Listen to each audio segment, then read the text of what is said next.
এক সকালে রাহুল ঘুম থেকে উঠে মিষ্টি একটা গন্ধ পেল। সে দাদিকে জিজ্ঞেস করল, দাদি, কি এত সুন্দর গন্ধ? দাদি হেসে বললেন, আজ লক্ষ্মী গরুর দুধ দিয়ে পায়েস রান্না করছি। রাহুল চোখ বড় করে বলল, আমি কি তোমার সঙ্গে রান্না করতে পারি? দাদি বললেন, অবশ্যই পারো। দুজনে উঠানে গেল। লক্ষ্মী গরু আরামে খাচ্ছিল। দাদি তাকে আদর করে দুধ দুয়াতে বসলেন। রাহুল খুশি হয়ে দেখল কিভাবে সাবধানে দুধ দুয়া হয়। দুধ নিয়ে রান্নাঘরে এসে দাদি বললেন, প্রথমে চাল ভিজিয়ে দুধ জাল দিতে হবে। রাহুল আগ্রহ নিয়ে দেখল। দুধ ফুটলে দাদি বললেন, এবার চাল দাও আর নাড়তে থাকো। রাহুল সাবধানে নাড়ল। পায়েসের গন্ধে বাড়ি ভরে উঠল। দাদি বললেন, এবার চিনি, কাজু, কিশমিশ আর এলাচ দাও।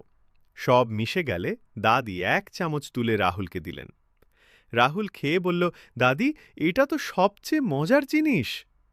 দাদি হাসলেন, কারণ এটা শুধু দুধে না,